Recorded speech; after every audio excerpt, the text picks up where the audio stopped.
Hello everyone, my name is Michael and welcome back to the Sovereign Gaming YouTube channel where I build worlds, lots, and share some of my thoughts on my favorite video games that I enjoy. Since forging ahead with my Sims 3 world build, creating the world of SimCity based on the lore of the Sims franchise, I couldn't help but to revisit memory lane since playing this franchise as I reference it throughout that build.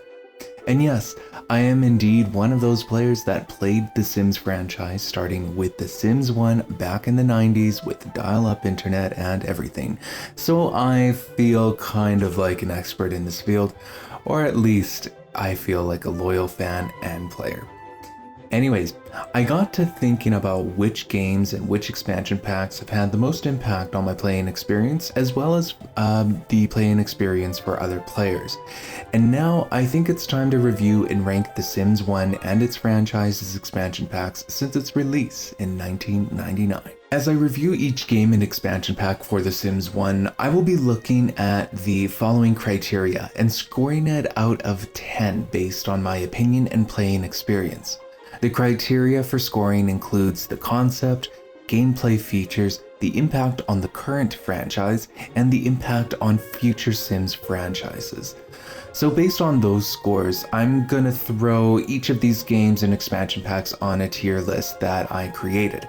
And today, we're just gonna cover the Sims 1 base game, and I plan to put some respect on it, since it is over 20 years old and the Sims 1 base game started it all. So let's get into it.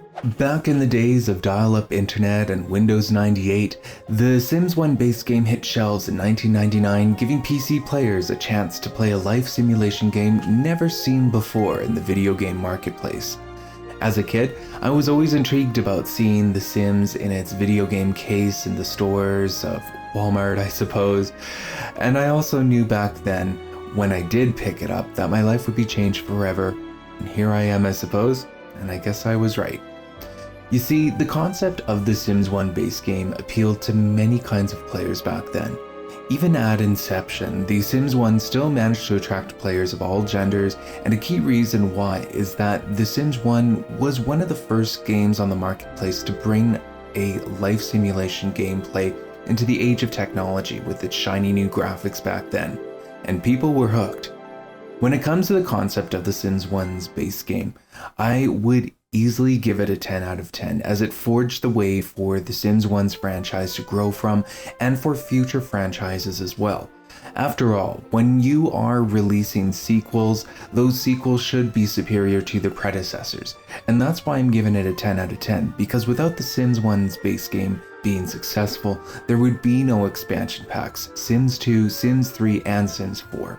Never mind all the console and mobile game versions as well. It really created a culture. Now let's talk a little bit about gameplay. I don't think that Maxis ever predicted that The Sims 1 would blow up into a global phenomenon, a cult classic, etc., as the gameplay from the base game was quite limited, in my opinion. When looking at the base game's gameplay features, you can essentially design Sims, build houses up to 2 floors tall, manage your Sims' needs, get married and have children that don't grow up by the way, work to earn promotions, develop skills, manage emergencies, and die by accident. And that was really it.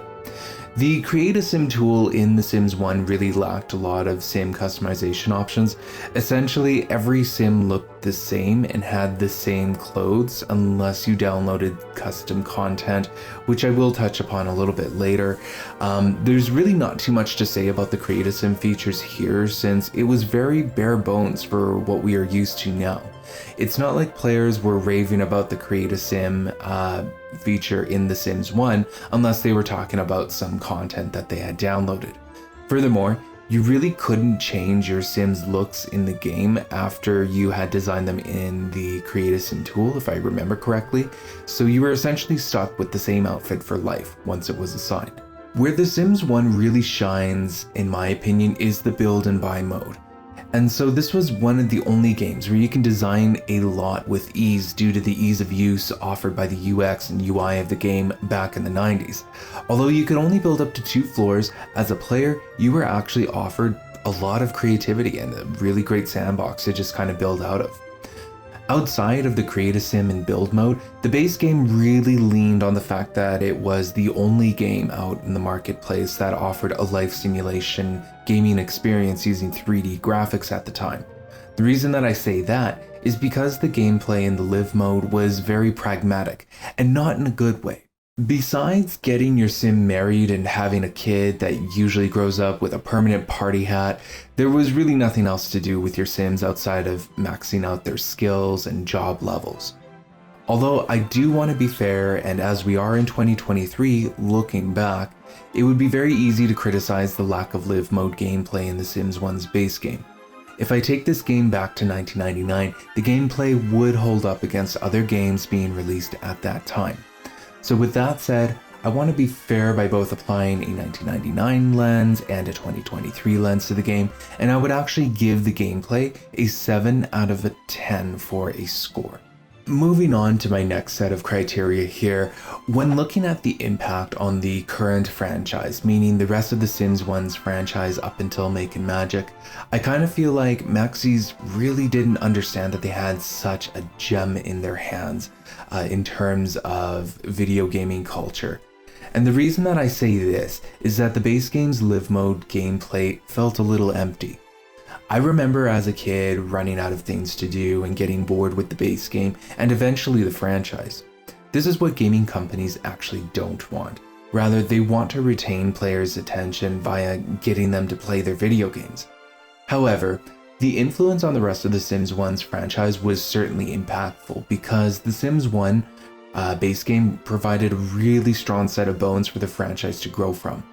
Even though I would go as far as to say as I don't think that was the original plan, which was to grow a franchise out of, The Sims 1's base game was luckily stable enough to handle 7 more installments. With The Sims 1's base game establishing lore, gameplay, and player expectations for the rest of the franchise, and keeping in mind this was 1999, I'll give this score an 8 out of 10 since a 7 installment franchise wouldn't be possible without The Sims 1's base game being solid enough to actually grow from. And back then, expansion packs and DLC weren't really common in the video game industry. The Sims 1 was ahead of its time when the base game was released, which really brings us to our next scoring factor. You see, The Sims 1 didn't just impact its own franchise up until Making Magic, it impacted and pioneered itself as a game that added onto its own gameplay through expansion packs. Although expansion packs were around back in the 90s and early 2000s, they definitely weren't popularized until The Sims 1's success, showing that you can release 7 subsequent expansion packs and players would actually be willing to dole out the cash to have that player experience. So suddenly, a player went from spending like $50 on one game to spending double or triple that on the very same franchise. Now that's a business model that video game studios would love to adopt for themselves. And I also suspect that the Sims franchise's intellectual rights was a key asset in the negotiations EA had to acquire Maxis. And none of this would have been possible, nothing that we would see today, the subculture of video gaming that has developed from it would not have been possible without the Sims 1's base game hitting the markets and taking the video gaming world by storm, and being the success that it was at its initial release. And so for the impact it had on future franchises, this is honestly an easy 10 out of 10 from me. When adding up all of the scores, the Sims 1 base game gets a 35 out of 40, putting it in the perfection category. For me, this feels right because the Sims 1 base game was the pioneer game that started it all. And in my opinion, it helped to revolutionize the video game industry by introducing a new mentality of looking at games as a franchise and not a singular experience. By today's standard in 2023, The Sims 1 really wouldn't hold up in entertainment value today, but we wouldn't have had the Sims 4 or the console life simulation games or any of the other offshoots had The Sims 1 not been a success from the jump. I think that we frequently forget where we came from, or maybe we're just reluctant to look back and humble ourselves with where this franchise started back in 1999 and the early 2000s. At that time, there was really no other 3D life simulation game to compare with.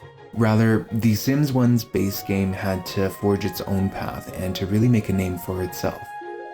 Now, don't get me wrong, The Sims 1 base game wasn't a perfect game despite me listing it as perfection, but what it had going for it was novelty and getting players excited about what's to come next, creating a true fan base and community to surround and support it. If you enjoyed this review and my thoughts on The Sims 1, then feel free to leave a comment, like, and subscribe. It helps me to beat those algorithms and to help grow this channel. And I can't wait to share with you some more of my own thoughts and reviews on the rest of the Sims 1's franchise. But furthermore, I just want to take a moment to thank you for watching. So up next, we'll continue to review the Sims 1 franchise, and I look forward to seeing you there. Anyways, thank you again for watching, and have yourself a wonderful day.